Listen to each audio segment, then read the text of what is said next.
So good afternoon, everyone, and thanks for attending today's Whole of Cohort Celebration in recognition of the end of the first phase of the PNGAus Partnership Secondary Schools program. I'm Sophie Howlett with Asia Education Foundation at the University of Melbourne. It's great that you've managed to put aside some time this afternoon to reflect on the many wonderful digital and online achievements as part of the past program. We know it's a really busy time for you all, and we really appreciate you joining us this afternoon. I'd like to start by acknowledging the traditional custodians of the land on which we work, live and learn, both in Australia and Papua New Guinea, and recognise their continuing connection to land, water and community. I particularly acknowledge the Bunurong people, the traditional custodians of the land on which I live, work and meet with you today. I'd also like to pay respect to elders past, present and emerging.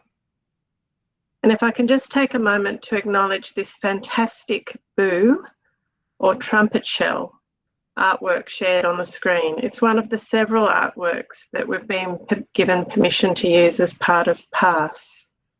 And we thought it was an appropriate image for today, as the shell represents the island telephone. And in the old days, they were used by chiefs to put out the call to prepare for tribal battle. But in more modern times, it is used for ceremonial and dancing purposes. The pattern sections of this print represent the waves coming towards the islands, which are protected by the reef where the shell is found.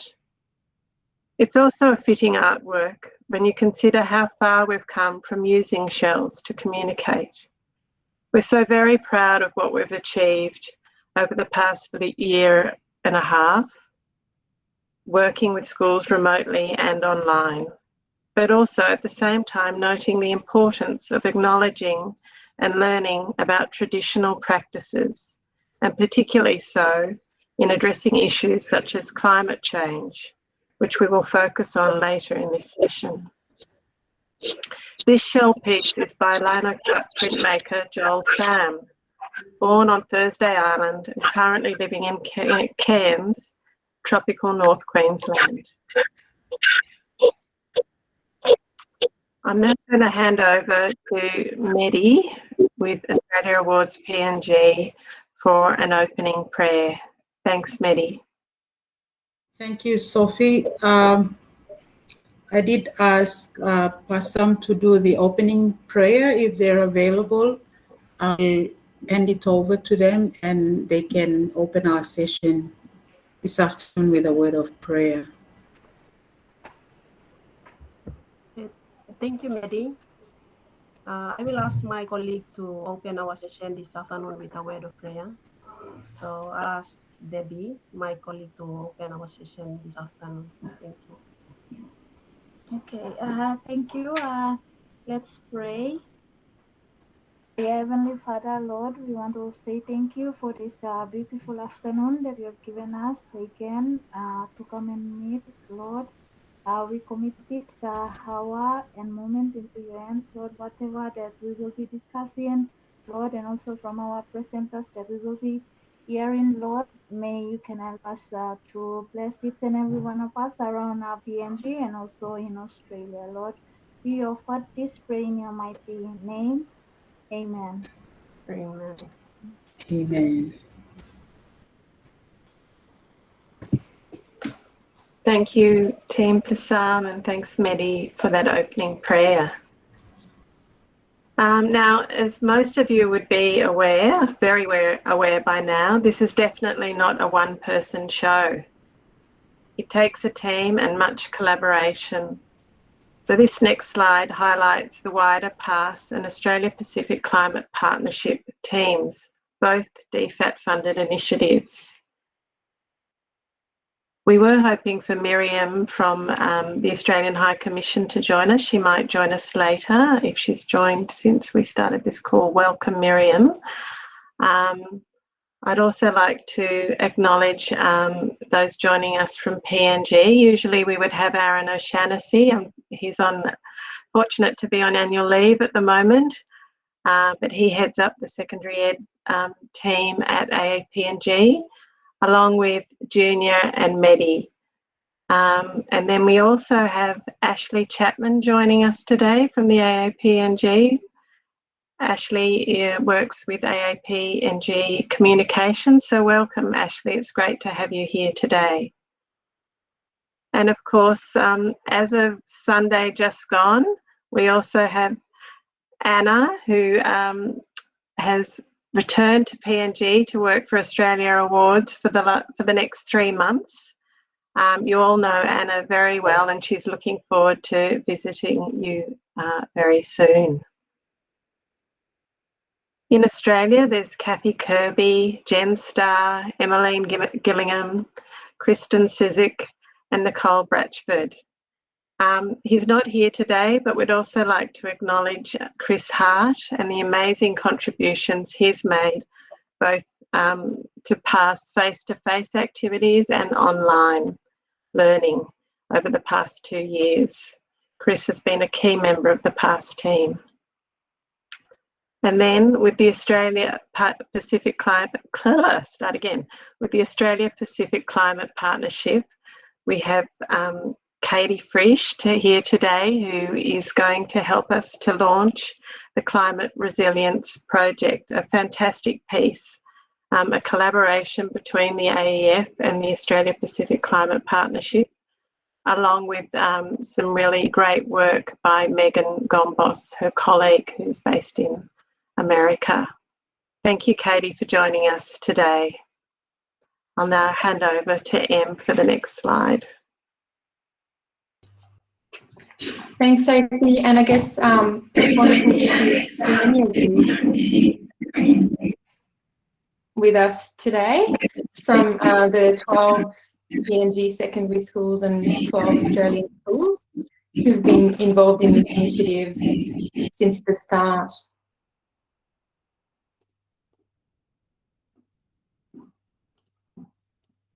And it's been really wonderful to have your involvement over the last 2 years, whether it be through the face-to-face activities or online activities. And we very much look forward to looking back at those achievements, particularly the ones over the last couple of months with you over the next hour or so. So in terms of the agenda for today's session, as I said, we're going to be looking back at our 2021 activities so far. We'll then invite you to reflect on what you've achieved and the benefits of what we've been offering. We'll have a look at the climate sprint highlights that a lot of you were part of only about a month ago. And then, as Sophie mentioned, we'll have Katie introduce the new Climate Resilience Project, which is a follow-up activity from the sprint, still looking at climate resilience.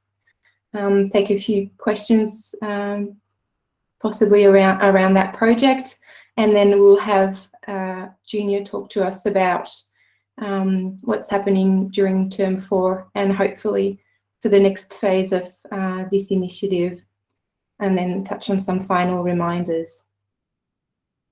So just before we continue on with our agenda, just a couple of tech reminders. Obviously, we would love to see you, so if you can, please do use your camera, and we can see quite a few of you already very well set up. And if you're not speaking, keep yourselves on mute, which you're all now so familiar with, we don't even need to really remind you. As with other sessions, we encourage you to use the chat box and feel free to introduce yourselves and your team. You may need to identify a keyboard captain to stay close to the laptop and type up your comments as we go.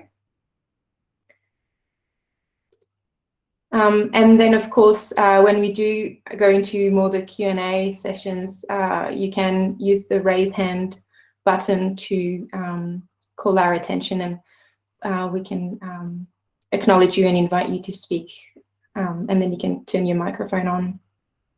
And also a reminder, as usual, we are recording this session for those of us who unfortunately couldn't join us today. So yeah, hopefully we can make it available to everyone afterwards. But without further ado, I'd now like to hand over to Kathy, who's going to guide us through looking back sessions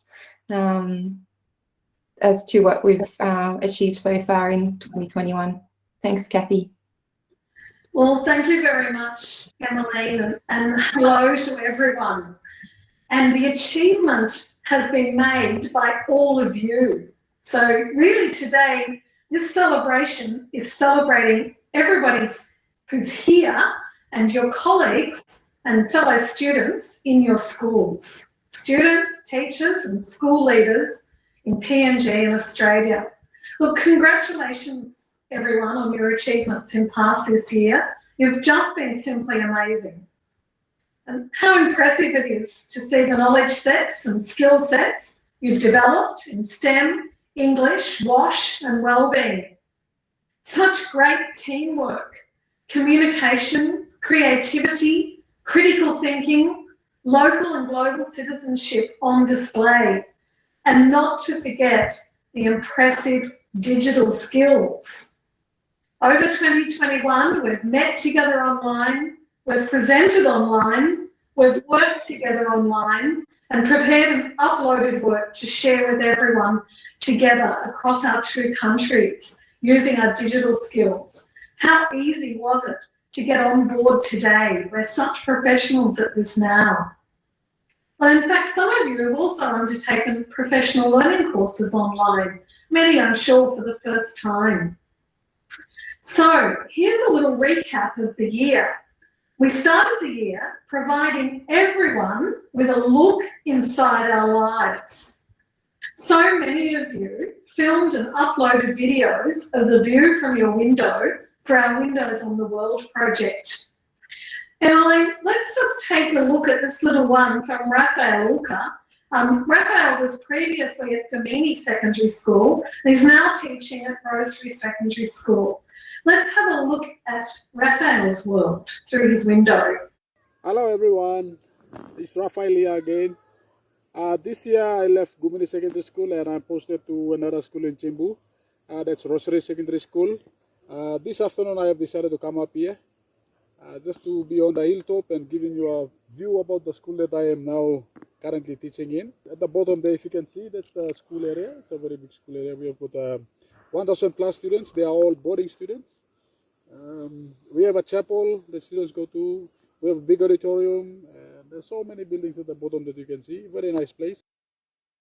We have got a school farm there with the kettles down there. Wagi is flowing from the other side. From down there, Wagi is flowing. Part of Wagi was seen down at Gamini when I was there.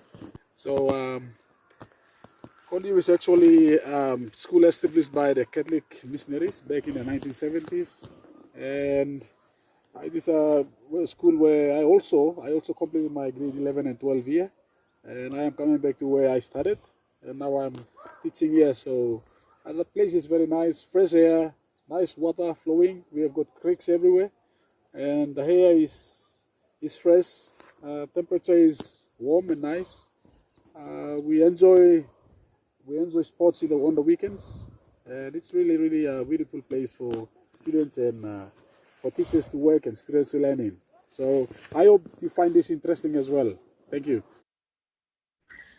What I really loved about the Windows on the World project was just the opportunity to see the world as you all see it every day. It was terrific, so many entries. Okay, well, I hope that most of you have had a chance to look inside the PASS Learning Bank. There are so many great learning resources stored in there to support STEM learning, English, inclusive learning, WASH and wellbeing. One of my favourite experiences this year was the Learning Bank sprint that we did. PNG and Australian teachers met together online to discuss what teaching and learning resources they could share. And as a result, 100 new resources were added to the past learning bank. If you haven't had a chance yet, you have to open it up and see what's in there. It's a treasure trove. Due to COVID-19, we have to shift our plans to have a professional learning course in April, and we shifted the courses to being online. And there's now 7 self-managed professional learning courses in the Learning Bank. There's a course for English students and teachers developed by the Australian Film, Television and Radio School on storytelling. There's a course on using the environment to teach STEM from Zoos Victoria and Port Moresby Nature Park. Tom Barrett, who some of you met in March 2020, developed the Learner-Centred Pedagogies and Project-Based Learning course. And our own Chris Hart developed the Essentials Pedagogies Toolkit. There's also a course to help you build digital skills, developed by Jim Sill. Every course has the opportunity, everything you need there, to apply the learning in your classroom.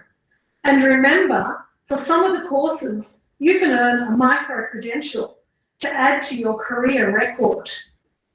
Anna, can you tell us a little bit about the Lida Meri course? Thanks, Kathy.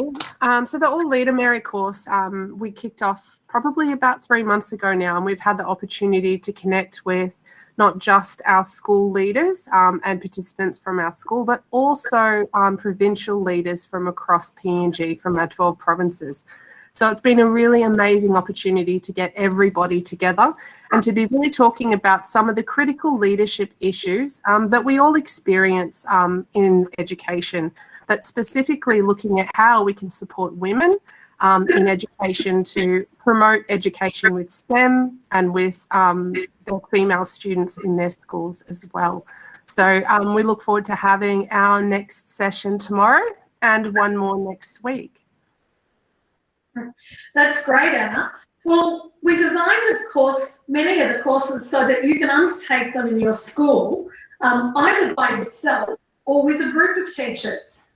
And to support that course delivery in the PNG schools, we trained a group of exceptional past teachers to be coaches, professional learning coaches. Anna, tell us something about the coach training. Thanks, Kathy. The same as how Kathy has just explained, we do have our coach training course online. So what that looks like is 5 separate modules, and each of the modules are focused on different elements of how to support generally teachers as coaches to be lead facilitators in their schools. So some of this looks like supporting them through digital literacy and how to be working in online collaborative spaces, which everybody's getting quite fluent at this point in time. There's also some learning around the difference between being a facilitator and being a classroom teacher and how we support adults learning. And I guess the key part of that is how we support the learning of each other as an improvement culture in our school. What you'll find as you progress through that coach training course, which we've had 2 people from each school and actually more from some other schools, is that there's an opportunity to do a deep dive into professional learning. So the templates that are in there that guide your thinking and your process are ones that will really promote you contextualizing how you design professional learning so that you're targeting an improvement priority that your school or maybe your province has identified, and aligning some perhaps workshops or maybe some blended ways of learning so you can support your colleagues, leaders in your school, or maybe teams across your network of schools. So we know that throughout the past 2-3 years, that at different times the provincial education officers and sometimes the National Department of Education have asked you to share on behalf of your school and lead professional learning. So this coach training process is a really good course to complete to support you to be able to do that really well. And not just, not just in your school, but for your province, for, the department, should they ask you to lead some of that process. And it does give you the opportunity to complete a micro-credential. Okay, so that micro-credential, keeping in mind this course is a little bit more complex, the micro-credential will hold some weight. You might choose to use that as part of your CV or any applications that you might have for the future. But more importantly, it will provide you with the skills to really understand how to work in digital spaces and to lead professional learning and to design professional learning aligned to the priorities that you think are important in your school, in your province. And Anna, how lucky were we to have so many absolutely fantastic past teachers that have been with the initiative from the time it started and who could just step in to those shoes of being coaches. Now, we also wanted to support all of you, and particularly the coaches, to be able to do that task in their school, and we were able to provide you with some extra resources. Meri, I wonder if you could tell us a bit about that. Thank you, Kathy. So, learning online since last year has given us a lot of challenges, and PAS realizes that. And so this year we have moved towards supporting the schools in terms of internet connectivity. As we speak, 6 of our schools have been connected. We are rolling out fiber optic connections to schools that are accessible, and particularly in terms of all our senior National School of Excellence will be in that, except for Vavin, will be connected through VSET. And so those that are going to be connected through VSET are yet to be connected, but they should be done most likely by the end of this month. So we are really looking forward to enabling our 12 participating schools to experience smooth connectivity in joining us on the online learning sessions. As well as the support that we have given, we also have given WASH support through the WASH project. So far since May this year, we have given out 10,000 customized face masks to all our 12 schools. And we are hoping, we hope that those 12 masks can become very helpful in your work towards protecting yourself against COVID-19. As well as that, we have given out or purchased tanks for the school. We have purchased 33 Tetra tanks for all our 12 schools, and that those 12 Tetra tanks are able to capture 112,000 liters of water if you are in rain areas. We, except for one school that received 1 water pump, Port Moresby National High School, and 51 hand basins to help out. As well as the WASH project, we also have given out thermometers, 8 in total, 69 infrared thermometers, 30 thermometer stands, 390 liters of disinfection, hand sanitizers, and soap, 660 liters. So those are all in the WASH project to help you keep safe and sanitize during COVID-19. Apart from the WASH project, we also have supported the schools in terms of supporting their online learning with conferencing sets that include speakers and cameras that we have given out to schools, 1 per school.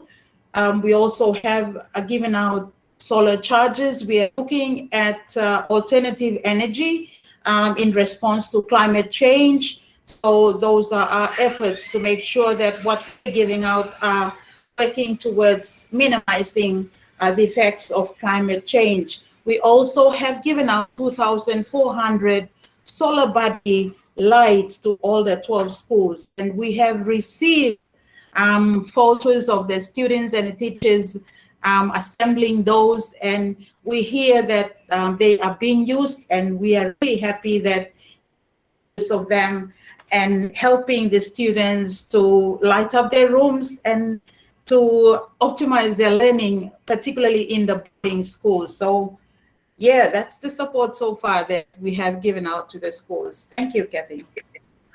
That's great, Meri, and a shout out too to you and Junior in particular for getting all of that equipment out to the schools. I know that was a pretty difficult task, so great work there. PAS was also pleased to be able to support the development of the new PNG STEM curriculum in June this year.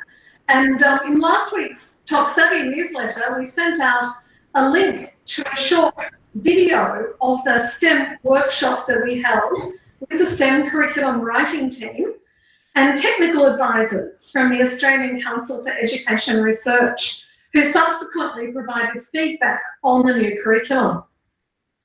You'll all recall the child protection workshops that were held in every PNG PAS school by our partner Equal Playing Field. It was just terrific to see the commitment of school teams undertaking this important training. And as well as the training and the professional learning and the equipment and the projects, there's been a lot of school partner activity too. A fantastic delivery of books to Passan School of Excellence from Haileybury in Melbourne, largely organised by one of the Haileybury students. And some great work by PNG schools in Passan, Sagari and Pomnats in extending STEM learning outside the school. And who can ever forget those fantastic images of the sustainable fashion show at Passan? It was a real highlight of the year. And many PNG schools also delivered professional learning to nearby schools. Finally, a few weeks ago, 17 PAS schools from across PNG and Australia came together in a full-day online design sprint, looking to solve the challenge of how we can make our communities more climate resilient. PAS was really thrilled to partner with the Australia Pacific Climate Partnership for this program, and we're going to hear more about it today in this celebration, including a video. I want to particularly shout out to Warwin School of Excellence, who undertook the sprint by themselves the day following the online sprint because they weren't able to join us on that day. So we're going to come back to the Australia Pacific Climate Partnership after we've had a chance to go out into breakout groups, which we're going to do right now, and have a chat about what were our key reflections and learnings from this year. So if you're in a group, the whole group will go into a breakout group. So some of you will need to get near the microphone to be able to talk into it and share with the group what were you most proud of from your involvement with PAS this year? What do you want to do with new knowledge and skills and resources achieved through PAS? And how do you think the PAS learning activities benefited your school or might do so in the future? Now, Emmeline, I think maybe we're going to break for about 15 minutes. Is that right?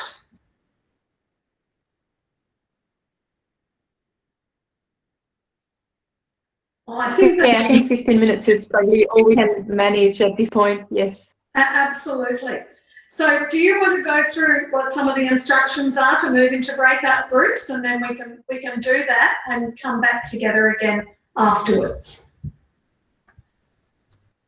Sure. So I've assigned everyone to breakout rooms. Hopefully I've done it correctly, and you've got a partner school and staff member to help guide you. But there should be a join now button coming up in a couple of seconds. If you click on that, it'll take you to your breakout. And if you've got any issues, just let me know. I'll be staying in this main room. So I'm opening the rooms now. See you shortly. Fantastic to hear about things that people were most proud of this year, and everyone should be really proud of their contribution. Everyone has just made a really huge effort to make this work. in our digitally connected world. It's terrific to hear some of those stories. Well, some of the stories that I heard in my breakout room were to do with the climate resilience design sprint, and it was certainly something that schools were very proud about, that we came together for a whole day online across Australia and PNG, and that everyone developed a prototype of a really innovative idea to build their community's resilience to climate change. It was incredibly impressive work. And in a moment, we're going to show you a short video of the outcomes of the design sprint that we've put together from the day.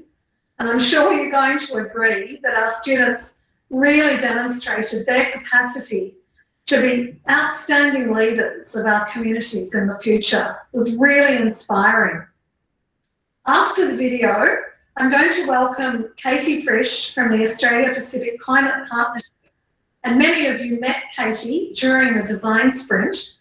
And she's going to introduce a fantastic new PASS project that's been designed for schools to extend and deepen knowledge, understanding and action to build more climate resilient communities.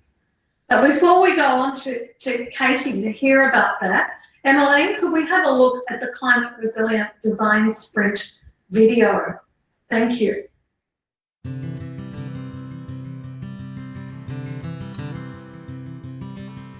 Over 120 students and teachers from 18 schools across PNG and Australia have collaborated online for the 2021 Climate Resilience Design Sprint.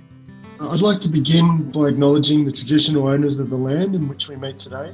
So Anna and I are digitally connecting from the land of the Gubbi Gubbi people of the Sunshine Coast region. But I'd also like to acknowledge the Indigenous people across all of Australia and Papua New Guinea from where you are all meeting today. The aim of the program was to explore what it means to be a healthy and resilient community in the face of climate change, and in particular, the impact of storms. Well, climate change is the single greatest challenge that we face. And although this is a huge challenge for us, this challenge also unites us because regardless of where we live, we face this challenge together. Using a design thinking framework, participants were challenged to create prototype solutions to mitigate the impact of storms. You will have your own views and your own lived experience that will inform how you look at climate change and how you've experienced it. And if there's any mitigation or adaptation strategies that you're already aware of in your communities. After considering the issues from different perspectives, teams narrowed in on a specific how might we question and came up with as many solutions as possible for this question. Choosing the preferred solutions, teams sketched a prototype and had the opportunity to pitch their solutions to other groups for feedback. This is a really empowering process, and these skills that you will learn today and when you go through this process in the future will really empower you to be confident about being creative and sharing your ideas amongst your peers and community. The team from Ayura National School of Excellence developed ideas for a wearable storm warning system. It vibrates to let the people who are wearing it know that there will be an incoming storm in 30 minutes time. St. Paul's College in Kimsey designed emergency communication and livestock monitoring system for farmers. The first is a battery-powered walkie-talkie planted in each agricultural vehicle, and it runs on the fuel and batteries. St. Gabriel's Technical Secondary School devised an education program for farming drought-resilient foods. The challenge we face is how might we be able to access food supplies during this drought when high river water levels drop. Sugary National School of Excellence developed ideas for a flood diversion system that also helps keep waterways clean. So what we're trying to do to stop this or reduce the effect is when the water gets flooded, we want to build outlets at the side of the waters. As you can see, these outlets. So these outlets will be placed at certain points that would absorb the excess water. Welcome to PEAK. Preparation, Emergency, Assistance, CHITS. Bundaberg State High School designed a mobile app that provides information and checklists in times of emergency. Gumini Secondary School prototyped a lightning strike prevention system.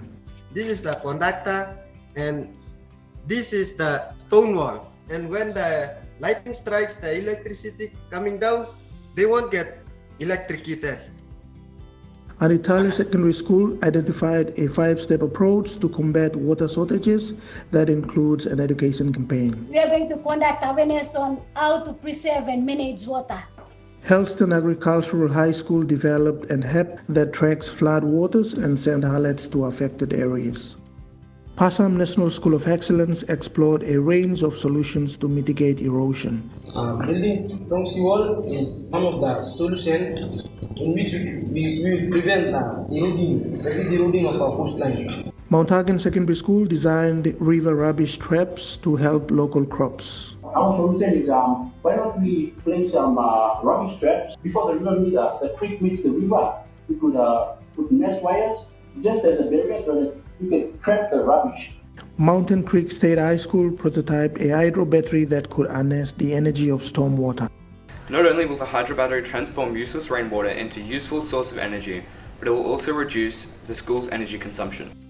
The Wawin National School of Excellence team explored solutions to their water shortage problems. To solve this problem, why don't we redirect rainwater from the gutters into underground water tanks, so the water underground will last for a very long period of time.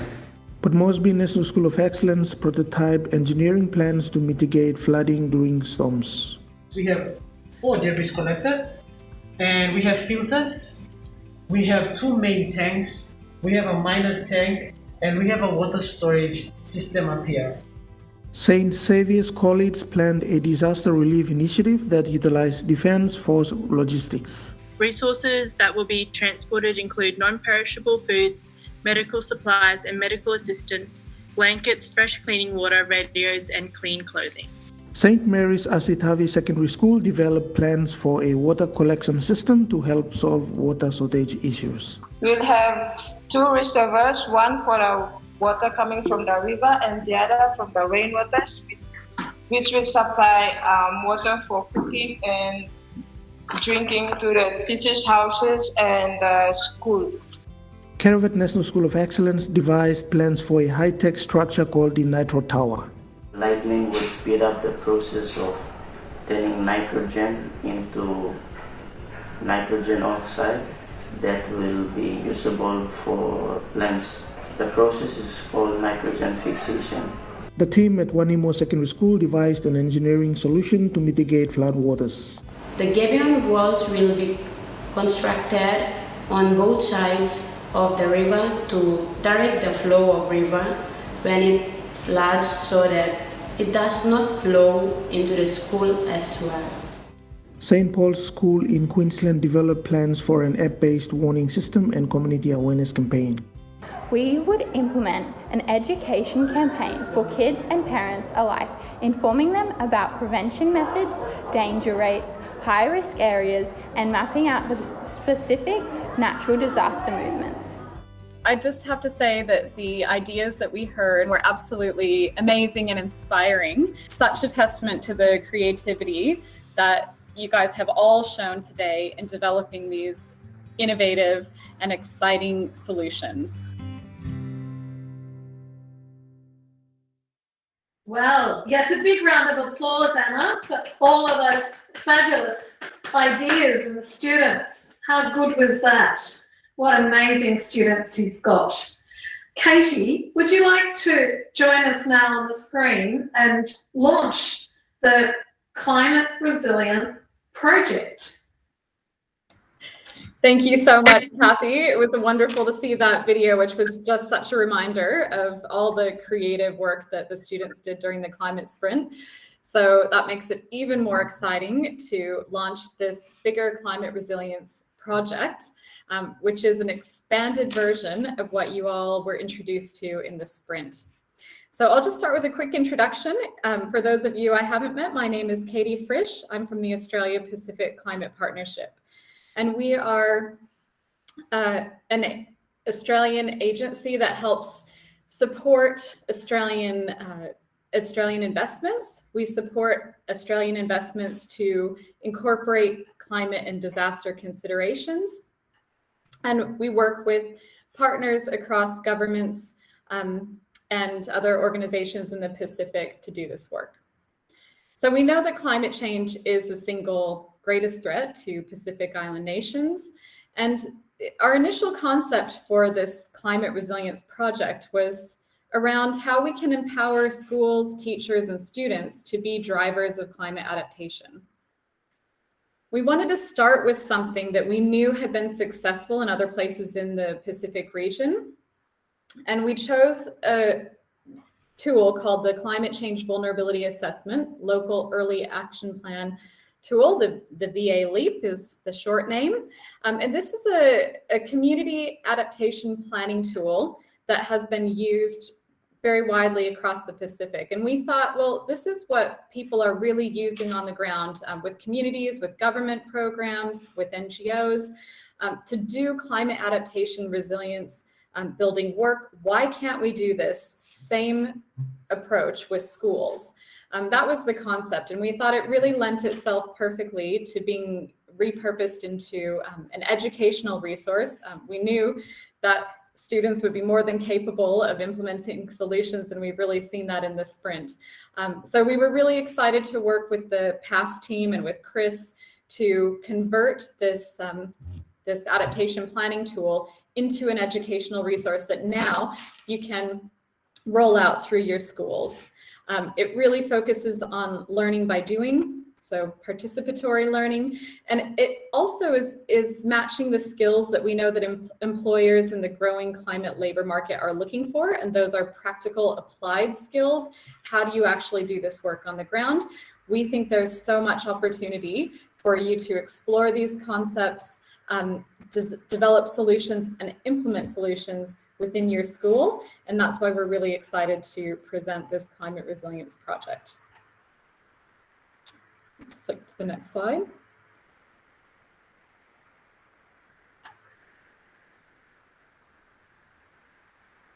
So in the climate resilience project, you'll learn a little bit more about the background around climate change, climate adaptation, and climate resilience.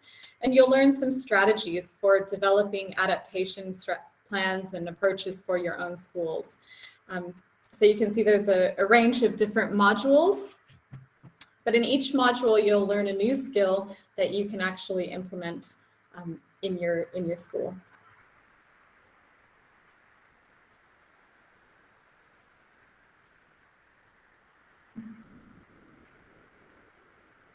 Does anybody have any questions about the climate resilience project? Thanks very much, Katie. And if people have got questions, they could put their hand up on their screen, or they could write a question in the chat box, and Katie could respond to it, to all of us.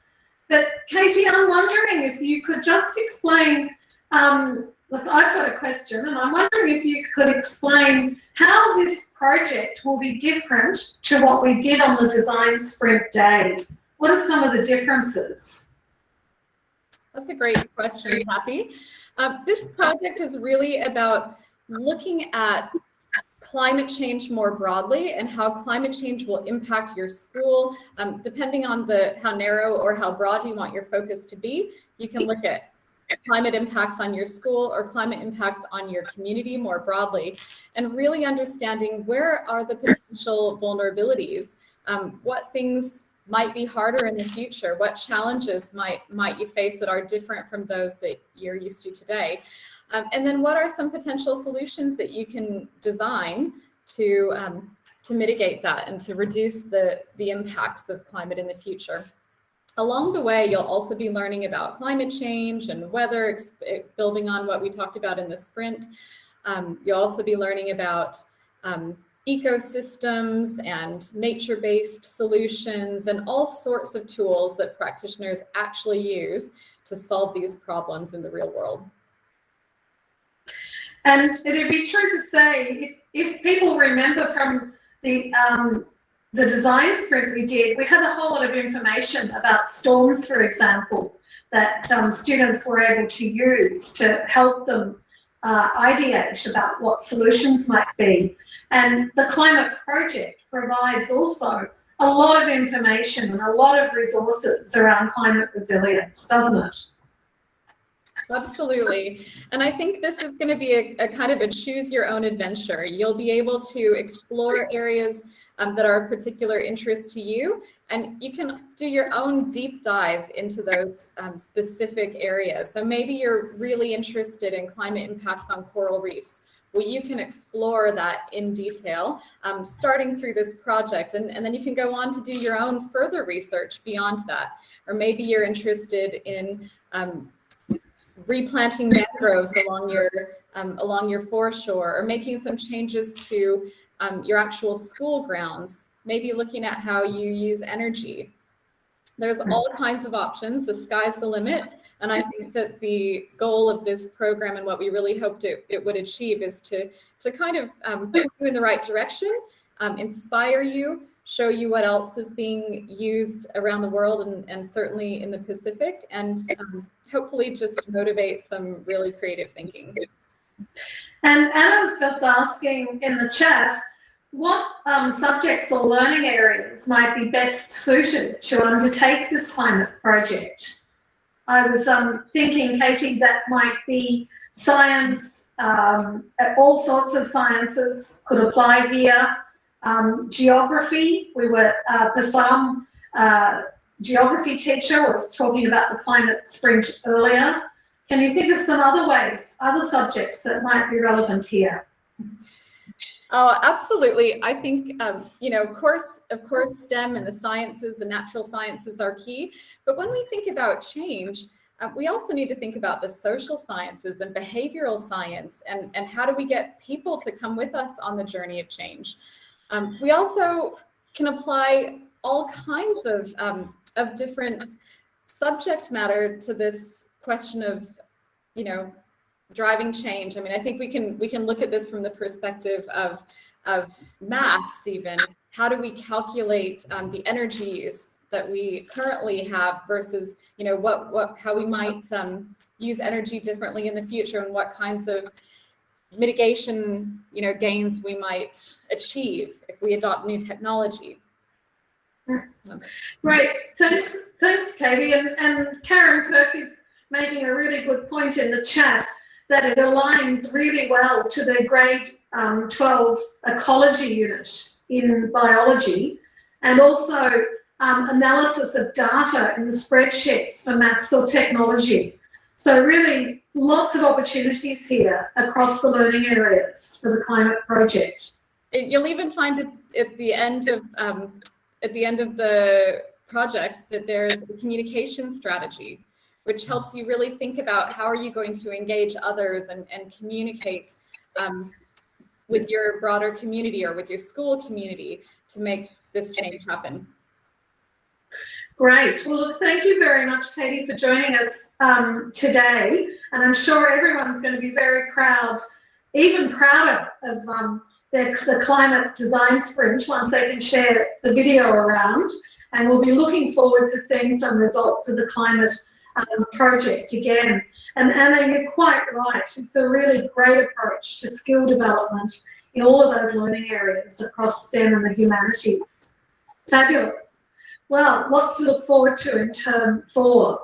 Thanks so much.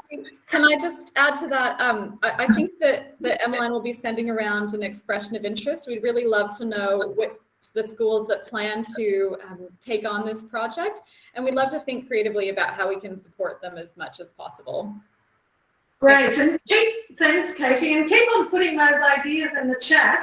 Linda's just noting how it aligns to geography, Unit 11.2, natural process and disasters, and Peter, thanks for your comment as well. I'm really liking the idea of where this is going.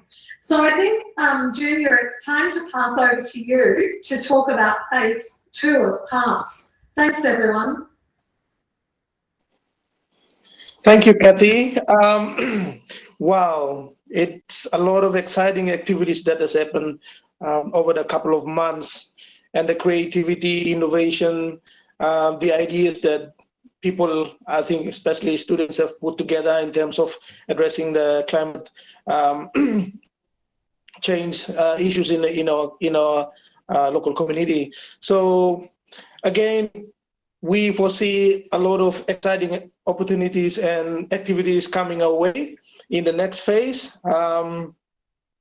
The most immediate ones, we have ENA in country already in PNG. So it's a great opportunity for the coaches and the Lida Meri to engage with ENA face-to-face next following week, I think, in Term 4. So that's a great opportunity for you. And you have already sent in your schedule already, so we will work with you and lock down some of the convenient dates that work for you, as well as the flights that's available, so you can have access to engage with ENA. In detail about phase 2 of the PASS program, we will soon announce it in October. So at this point, we're still working to in the process of getting those activities sorted and approved, and then we will share with you once we know all the activities that we will be doing with you, all the exciting activities that we will do up until June 2023. So it's total of 2 years, 20 months. We will be with you and still continue to work with you in this exciting journey. A great opportunity for you secondary schools to be engaged in this opportunity. Also, we also heard from Kathy, exciting climate projects that you would want to think of. You already came up with brilliant ideas, and I think this is something that you will pursue in your school subject as projects that you could do in your school, exciting projects you could do.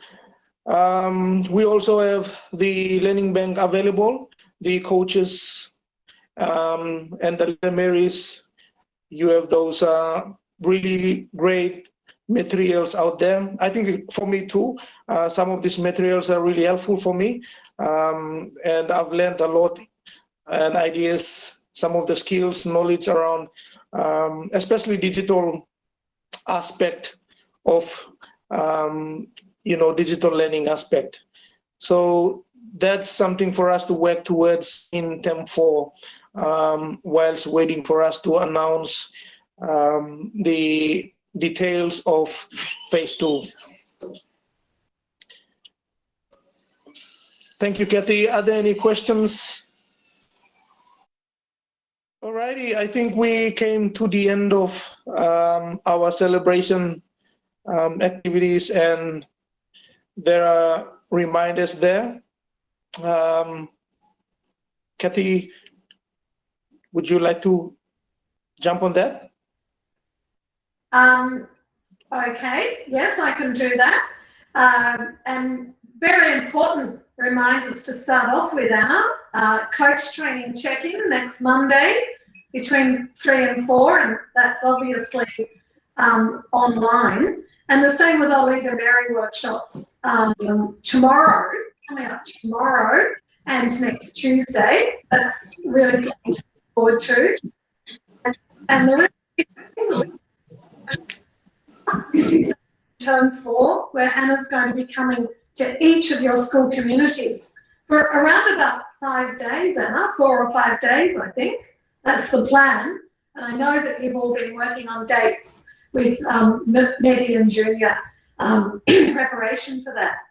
Please don't forget the PASS website that has all of the courses, the learning bank, the resources. Think about earning a digital badge or micro-credential for the 3 courses that we have available. So you just need to complete the feedback survey, and those badges can be useful for you when you're wanting a new career opportunity as teachers, or even if students are doing some of them to add to their portfolio of what they've achieved.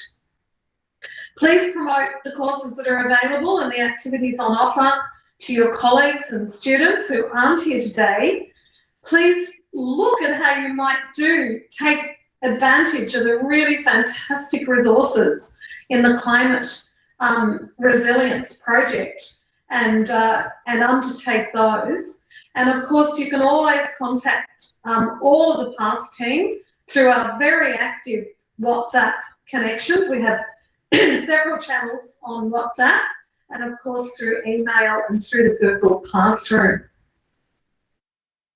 Once again, thank you to all the partner schools. Thank you to Kathy and Ashley. Thank you to all the AEF team.